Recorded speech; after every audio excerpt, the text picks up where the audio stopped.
Bonjour les élèves. Alors, vous avez vu, je vous ai envoyé un petit, l'horaire des examens, les dates importantes pour décembre 2020. Je prends la peine de vous faire un petit vidéo simplement pour bien vous expliquer chacun des moments. Et j'en profite également pour vous dire que chacune de ces dates-là peuvent être appelées à être un petit peu modifiées, mais somme toute, c'est comme le plus important. On devrait s'en tenir à ça finalement. C'est ce qui devrait être retenu.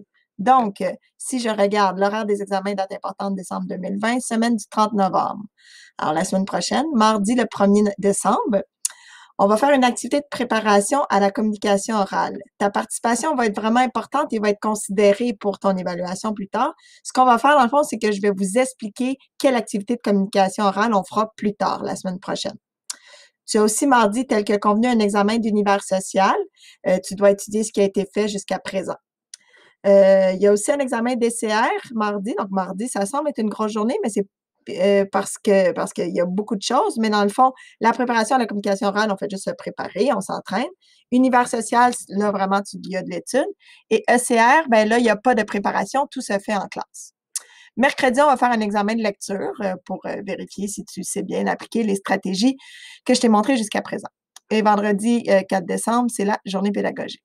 Si je vais à la semaine du 7 décembre, lundi le 7 décembre, on va faire un examen de résolution de problèmes. Résoudre, on en a fait un petit peu pendant le confinement, donc tu as le droit aux notes et à la calculatrice pour ça. Lundi aussi, ben, je vais te préparer à ton examen d'écriture sur le texte descriptif. Donc, c'est vraiment l'explication et la préparation.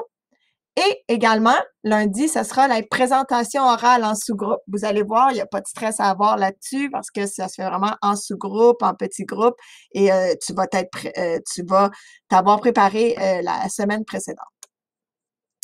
Le 8 décembre, comme je t'aurais expliqué l'examen d'écriture la veille, bien là, on va le faire, on va le commencer. On prend notre temps, on ne passe pas toute la journée là-dessus. Et on continue le mercredi, là, on va vraiment le terminer. Le 11 décembre, deuxième et dernier examen de lecture pour la première étape. Et finalement, dans la semaine du 14 décembre, mais mercredi, le 16 décembre, on va faire un autre examen résoudre. Là, tu vas me dire, oui, mais on vient d'en faire un le 7, oui, mais en fait, résoudre, c'est plus complexe. Et moi, je veux te donner la chance de te reprendre. Puis, ça va être sur des concepts qui sont différents. Donc, c'est pour ça que j'en fais deux dans un court espace de temps. Tu as le droit toujours à tes notes et à la calculatrice pour les grosses résolutions de problèmes. Vendredi, le 18 décembre, on sera en virtuel. Donc là, on va faire un examen de concepts mathématiques. Ce sera des petites questions courtes qui me permettent de voir si tu as vraiment saisi ce que je t'ai enseigné depuis le début de l'année en maths. Et mardi, le lundi et le mardi 21-22 décembre, là, ce sera des entretiens individuels ou en sous-groupe en mathématiques et en français. Donc là, je vais faire un horaire et là, je vais vraiment vous prendre soit la plupart du temps seul pour pouvoir faire certains échanges avec vous pour m'assurer que vous avez bien saisi ce que je vous ai enseigné. Alors voilà.